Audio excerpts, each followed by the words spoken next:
അസ്സാം വലൈക്കും dear friends. ഇന്നത്തെ നമ്മുടെ സ്പെഷ്യൽ നിങ്ങൾ ആരും ഇതുവരെയും ട്രൈ ചെയ്ത് നോക്കിയിട്ടില്ലാത്ത ഒരു അടിപൊളി വെറൈറ്റി റെസിപ്പിയാണ്. നമ്മുടെ ഈ വീഡിയോ കണ്ടുകൊണ്ടിരിക്കുന്ന സമയത്ത് നിങ്ങൾക്ക് ഇഷ്ടപ്പെടുകയാണെങ്കിൽ ഒന്ന് ലൈക്ക് ചെയ്തേക്കണേ. അതുപോലെ തന്നെ നമ്മുടെ ഈ ചാനൽ ആദ്യമായിട്ട് കാണുന്നവരും ഇതുവരെയും സബ്സ്ക്രൈബ് ചെയ്യാത്തവരും പ്ലീസ് ഒന്ന് സബ്സ്ക്രൈബ് ചെയ്തേക്കണേ. ഞാനിടുന്ന വീഡിയോസ് ഉടനടി കിട്ടുന്നതിനായി സബ്സ്ക്രൈബ് ബട്ടന്റെ തൊട്ടടുത്ത് കാണുന്ന ബെല്ലൈക്കൺ കൂടി ക്ലിക്ക് ചെയ്തിട്ട് ഓൾ എന്ന ഓപ്ഷൻ എനേബിൾ ചെയ്യാനും മറക്കല്ലേ. പാത്രത്തിലേക്ക് 250 ml കപ്പിന് 1/4 കപ്പ് വറുത്ത പച്ചരിപ്പൊടി ഇട്ട് കൊടുക്കാം. ഒട്ടും തരിയൊന്നുമില്ലാത്ത അപ്പം ഇടിയപ്പം പത്രിക്കൊക്കെ എടുക്കുന്ന പച്ചരിപ്പൊടിയാണ് എടുത്തിട്ടുള്ളത്. ഇനി ഇതിലേക്ക് 250 ml കപ്പിന് 1 കപ്പ് സാധാരണ പച്ചവെള്ളം ചേർത്ത് കട്ടകളൊന്നുമില്ലാതെ ഒന്ന് ഇളക്കി യോജിപ്പിച്ചെടുക്കാം. ഇപ്പോൾ കട്ടകളൊന്നുമില്ലാതെ ഇളക്കി യോജിപ്പിച്ചെടുത്തിട്ടുണ്ട്. ഇനി ഫ്ലെയിം ഓണാക്കി മീഡിയം ഫ്ലെയിം വെച്ച് കൊടുക്കുക. ഇനി ഇതൊന്ന് കുറുക്കിയെടുക്കാം. അപ്പോൾ അതൊന്ന് കുറുകി വന്നിട്ടുണ്ട്. കപ്പി കാച്ചിയത് ഇവിടെ റെഡി ആയിട്ടുണ്ട്. ഇപ്പം നല്ല ചൂടാണ്. ഇത് ചൂട് മാറാൻ വേണ്ടിയിട്ട് നമുക്ക് മാറ്റി വെക്കാം. ഇനി ഒരു ബൗളിൽ 250 ml കപ്പിന് 1 കപ്പ് വറുത്ത പച്ചരിപ്പൊടി ഇട്ട് കൊടുക്കാം. അപ്പം ഇടിയപ്പം പത്രിക്കൊക്കെ എടുക്കുന്ന പൊടി തന്നെയാണ് എടുത്തിട്ടുള്ളത്. വീട്ടിൽ പൊടിപ്പിക്കുന്ന പൊടിയായാലും എടുക്കാവുന്നതാണ്. ഒട്ടും തരിയൊന്നും ഉണ്ടാവാൻ പാടില്ല. ഫൈൻ പൗഡർ ആയിരിക്കണം. അപ്പോൾ ഇതുപോലത്തെ അളവ് കപ്പില്ലാന്നുണ്ടെങ്കിൽ വീട്ടിലുള്ള സാധാരണ വലിപ്പമുള്ള ഗ്ലാസിന്റെ അളവിൽ അളന്നിട്ടെടുത്താലും മതി. ഇനി ഇതിലേക്ക് 1/2 കപ്പ് തേങ്ങാ വെള്ളമാണ് ചേർത്ത് കൊടുക്കുന്നത്. തേങ്ങാ വെള്ളം ഉണ്ടെന്നുണ്ടെങ്കിൽ തേങ്ങാ വെള്ളം ഉറപ്പായിട്ടും ചേർത്ത് കൊടുക്കുക. തേങ്ങാ വെള്ളം ഇല്ലാന്നുണ്ടെങ്കിൽ സാധാരണ പച്ചവെള്ളം ചേർത്ത് കൊടുത്താലും മതി. ഇനി ഇതിലേക്ക് സാധാരണ പച്ചവെള്ളം 1 കപ്പ് ചേർത്ത് കൊടുക്കാം. ഇനി കട്ടകളൊന്നുമില്ലാതെ നല്ലതുപോലെ ഒന്ന് ഇളക്കി യോജിപ്പിക്കാം. ഇപ്പോൾ എല്ലാം ഒന്ന് കലക്കി എടുത്തിട്ടുണ്ട്. കട്ടകളെല്ലാം മാറ്റി കലക്കി എടുത്തിട്ടുണ്ട്. ഇതിലേക്ക് 1/2 കപ്പ് ചിരകിയ തേങ്ങ ചേർക്കാം. തേങ്ങയ്ക്ക് പകരം നിങ്ങൾക്ക് തേങ്ങാപ്പാൽ വേണമെന്നുണ്ടെങ്കിൽ 1/2 കപ്പ് ചേർത്ത് കൊടുക്കാവുന്നതാണ്. അപ്പോൾ നമ്മൾ എടുക്കുന്ന വെള്ളത്തിന്റെ അളവ് കുറച്ചെടുത്താൽ മതിയാവും. ഇതിലേക്ക് 1/2 ടീസ്പൂൺ ഉപ്പ് ചേർക്കാം. അതുപോലെ തന്നെ 1 ടീസ്പൂൺ പഞ്ചസാരയും 1/2 ടീസ്പൂൺ ഇൻസ്റ്റന്റ് ഈസ്റ്റും കൂടി ചേർത്ത് ഒന്ന് ഇളക്കി യോജിപ്പിച്ചെടുക്കാം.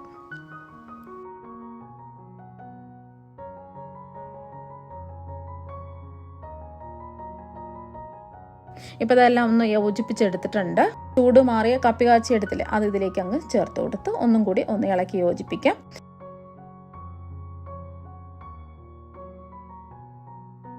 ഇനി ഇത് മിക്സിയുടെ ജാറിലേക്ക് ഒഴിച്ചു കൊടുത്ത് നല്ലവണ്ണം ഒന്ന് അടിച്ചെടുക്കാം. ഈ ഒരു രീതിക്കാണ് അടിച്ചെടുക്കാനുള്ളത്. ഇതൊരു ബൗളിലേക്ക് മാറ്റാം.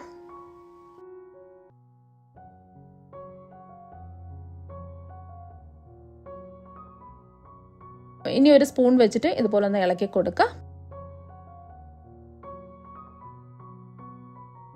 മാവൊന്ന് പൊങ്ങി കിട്ടാൻ വേണ്ടിയിട്ട് ഇത് മൂടി വെച്ച് നമുക്ക് മാറ്റി വയ്ക്കാം. ചൂടായി കിടക്കുന്ന ഒരു കുക്കറിലേക്ക് 3 ടേബിൾ സ്പൂൺ വെളിച്ചെണ്ണ ഒഴിച്ചു കൊടുക്കാം. എണ്ണ ഒന്ന് ചൂടാവട്ടെ. എണ്ണ ഒന്ന് ചൂടാതിന് ശേഷം ഇതിലേക്ക് 1/2 ടീസ്പൂൺ വലിയ ജീരകം, 5 ഏലക്ക, 6 ഗ്രാമ്പു, 2 ചെറിയ കഷ്ണം പട്ട എന്നിവ ചേർത്ത് ഒന്ന് ഇളക്കി കൊടുക്കാം. ഇപ്പോൾ നല്ലതുപോലെ ഒന്ന് മൂത്ത് നല്ലൊരു മണം വരുന്നുണ്ട്. ഈ ഒരു സമയം ഇതിലേക്ക് 4 മീഡിയം സൈസ് സവാള നീളത്തിൽ അരിഞ്ഞതും കൂടി ചേർത്ത് കൊടുക്കാം. ഇനി ഇതൊന്ന് ഇളക്കി കൊടുക്കാം.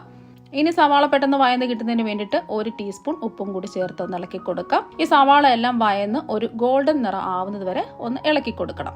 ഇപ്പൊ സവാള എല്ലാം നല്ലൊരു ഗോൾഡൻ നിറം ആയിട്ടുണ്ട്. ഇനി ഇതിലേക്ക് 20 ചെറിയ ഉള്ളി ചതച്ചതും കൂടി ചേർത്ത്. ചെറിയ ഉള്ളി ഉണ്ടെന്നുണ്ടെങ്കിൽ ചെറിയ ഉള്ളി എടുക്കുക. ചെറിയ ഉള്ളി ഇല്ലാന്നുണ്ടെങ്കിൽ ഒരു സവാള അധികം ചേർത്ത് കൊടുത്താൽ മതിയാവും. ഇപ്പൊ ഉള്ളിയും കൂടി ചേർത്ത് കൊടുത്ത് ഒന്ന് വയന്ന് വന്നിട്ടുണ്ട്. ഇനി ഇതിലേക്ക് നമുക്ക് 2 ടേബിൾ സ്പൂൺ ഇഞ്ചി ചതച്ചതും 2 ടേബിൾ സ്പൂൺ വെളുത്തുള്ളി ചതച്ചതും പിന്നെ നമുക്ക് ഇതിലേക്ക് ചേർത്ത് കൊടുക്കുന്നത് 3 പച്ചമുളക് ചതച്ചത് ചേർത്ത് കൊടുത്ത് നല്ലതുപോലെ ഒന്ന് ഇളക്കി കൊടുക്കാം. 10 സെക്കൻഡ് ഒന്ന് ഇളക്കി കൊടുത്തതിന് ശേഷം ഇതിലേക്ക് 2 തക്കാളി ചെറുതായിട്ട് കട്ട് ചെയ്ത് ചേർത്ത് കൊടുക്കാം. തക്കാളി എല്ലാം ഉടഞ്ഞ് വാടി കിട്ടുന്നവരെ ഒന്ന് ഇളക്കി കൊടുക്കുക. ഇനി ഇതിലേക്ക് നമുക്ക് പൊടി ഐറ്റംസ് ഒക്കെ ചേർത്ത് കൊടുക്കാം. 5 ടേബിൾ സ്പൂൺ കാശ്മീരി മുളക് പൊടിയാണ് ചേർത്ത് കൊടുക്കുന്നത്. എരിവുള്ള മുളക് പൊടിയാണെന്നുണ്ടെങ്കിൽ 2 ടേബിൾ സ്പൂൺ മുളക് പൊടി ചേർത്ത് കൊടുത്താൽ മതിയാവും. അതുപോലെ തന്നെ മല്ലിപ്പൊടി 5 ടേബിൾ സ്പൂൺ ചേർത്ത് കൊടുക്കാം. മഞ്ഞൾപ്പൊടി 1 ടീസ്പൂണും കൂടി ചേർത്ത് കൊടുക്കാം. ചേർത്ത് കൊടുക്കുന്നത് കുരുമുളക് പൊടിയാണ്. 1/2 ടീസ്പൂൺ ചേർത്ത് കൊടുത്ത് പച്ചമണം മാറി കിട്ടുന്നവരെ ഒന്ന് ഇളക്കി കൊടുക്കാം. പൊടിയുടെ പച്ചമുളകൊക്കെ ഒന്ന് മാറി കിട്ടിയിട്ടുണ്ട്. ഇനി ഇതിലേക്ക് നമ്മൾ കഴുകി വൃത്തിയാക്കി വെച്ചിരിക്കുന്ന ബീഫ് ചേർത്ത് കൊടുക്കാം. ഞാനിപ്പോൾ കാണിക്കുന്നത് 1 കിലോ ബീഫിന്റെ അളവിലാണ് എല്ലാം കാണിച്ചിരിക്കുന്നത്. അപ്പോൾ 1 കിലോ ബീഫ് കഴുകി വൃത്തിയാക്കി എടുത്തതിലേക്ക് ചേർത്ത് കൊടുത്ത് ഒരു 2 മിനിറ്റ് ഒന്ന് ഇളക്കി കൊടുക്കാം.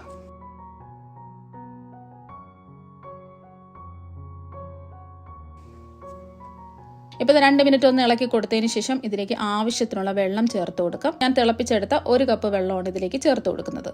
250 ml കപ്പിന് 1 കപ്പ് തിളച്ച വെള്ളമാണ് ചേർത്ത് കൊടുക്കുന്നത്. അപ്പോൾ ഒരുപാട് വെള്ളം ചേർക്കരുത്. ഇത് ബീഫിൽ നിന്നും കുറച്ചും കൂടെ വെള്ളം ഇറങ്ങി വരും. നമുക്ക് കുറച്ച് ചാറോട് കൂടിയുള്ള ഗ്രേവിയാണ് വേണ്ടതെങ്കിൽ ഒരു 1/2 കപ്പ് വെള്ളം കൂടി ഒഴിച്ചു കൊടുക്കാം.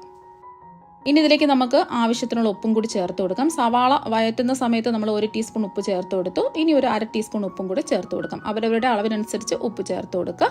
അതുപോലെ തന്നെ ഒരു പ്രത്യേക ടേസ്റ്റ് കിട്ടുന്നതിന് വേണ്ടിയിട്ട് ഇതിലേക്ക് ഒരു 1/2 ടീസ്പൂൺ പഞ്ചസാരയും കൂടി ചേർത്ത് കൊടുക്കാം. തികച്ചും ഓപ്ഷനിലാണ്. ഇതും കൂടി ചേർത്ത് കൊടുക്കുമ്പോൾ ഒരു പ്രത്യേക വെറൈറ്റി ടേസ്റ്റാണ് ഈ ബീഫ് കറിക്ക് കിട്ടുന്നത്.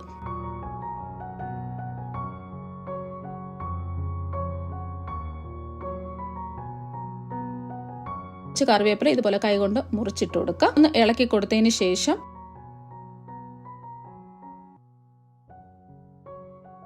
നമുക്ക് കുക്കർ മൂടി വെച്ച് മീഡിയം ഫ്ലെയിമിൽ 7 വിസിൽ കേൾക്കുന്നത് വരെ ഒന്ന് വെയിറ്റ് ചെയ്യാം.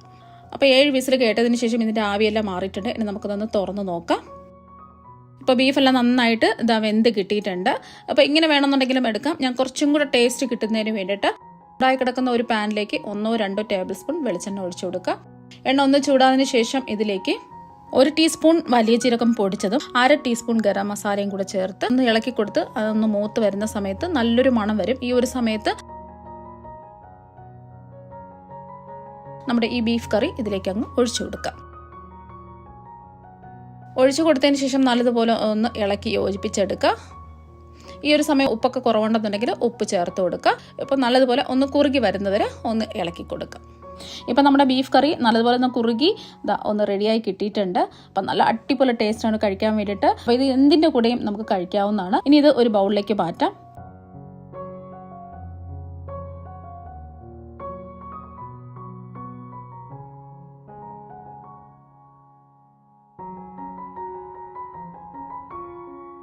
ഇപ്പോൾ കടല് എത്രമാത്രം അടിപൊളിയായിട്ട് കിട്ടിയിട്ടുണ്ടെന്ന് കാണുമ്പോൾ തന്നെ നിങ്ങൾക്ക് മനസ്സിലാക്കാൻ പറ്റും എത്രമാത്രം ടേസ്റ്റാണ് ഈ ബീഫ് കറിക്കെന്ന്. ഇപ്പം നമ്മൾ മാവ് റെസ്റ്റ് ചെയ്യാൻ വെച്ചിട്ട് 1 മണിക്കൂർ ആയിട്ടുണ്ട്. ചൂടുള്ള കാലാവസ്ഥയൊക്കെ ആണെന്നുണ്ടെങ്കിൽ 1 മണിക്കൂർ മതിയാകും മാവ് പൊങ്ങിക്കിട്ട്. തണുപ്പുള്ള സ്ഥലമാണെന്നുണ്ടെങ്കിൽ 1 മണിക്കൂർ കൂടുതൽ എടുക്കേണ്ടി വരും. ഇപ്പം മാവ് ഡബിളായിട്ട് പൊങ്ങി കിട്ടിയിട്ടുണ്ട്. ഇനി ഒരുപാടിട്ട് ഇളക്കരുത്. ചെറിയ രീതിയിൽ ഒന്ന് ഇളക്കി കൊടുത്തതിന് ശേഷം ഈ പറഞ്ഞിരിക്കുന്ന മാവ് തന്നെ കോരി ഒഴിച്ച് ചുട്ടെടുക്കാം. ഇനി ചൂടായി കിടക്കുന്ന അപ്പച്ചട്ടിയിൽ ഒരു വലിയ സ്പൂൺ മാവ് ഒഴിച്ച് ചുറ്റിച്ചു കൊടുത്ത് ഇതുപോലെ ചെറിയ ബബിൾസ് ഒക്കെ വരുന്ന സമയത്ത് മൂടി വെച്ച് അപ്പം നമുക്ക് വേവിച്ചെടുക്കാം. മീഡിയം ഫ്ലെയിം വെച്ച് കൊടുക്കുക. നമ്മൾ മൂടി വെച്ച് കുറച്ച് സമയം ആകുമ്പോൾ തന്നെ അപ്പം റെഡിയായി കിട്ടും. ഇത് കണ്ടില്ലേ, പച്ചരി വെച്ചിട്ട് അരച്ച അപ്പം ഉണ്ടാക്കുന്നത് പോലെ തന്നെ അരിപ്പൊടി വെച്ചിട്ടും നമുക്ക് പെർഫെക്റ്റ് ആയിട്ട് അപ്പം റെഡിയാക്കി എടുക്കാൻ പറ്റും. ഇതുപോലെ തന്നെ ബാക്കിയിരിക്കുന്ന അപ്പവും നമുക്ക് ചുട്ടെടുക്കാം.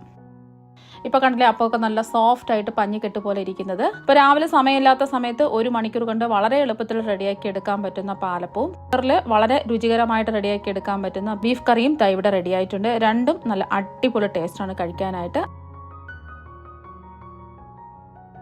അപ്പം നിങ്ങൾ എന്തായാലും ഇതുപോലെ ഒരു പ്രാവശ്യം ബീഫ് കറിയും പാലപ്പവും ഒന്ന് റെഡിയാക്കി നോക്കുക. തീർച്ചയായും നിങ്ങൾക്ക് എല്ലാവർക്കും ഒരുപാട് ഇഷ്ടമാകും. അപ്പോൾ നമുക്ക് മറ്റൊരു വെറൈറ്റി വീഡിയോ ആയിട്ട് വീണ്ടും കാണാം. താങ്ക്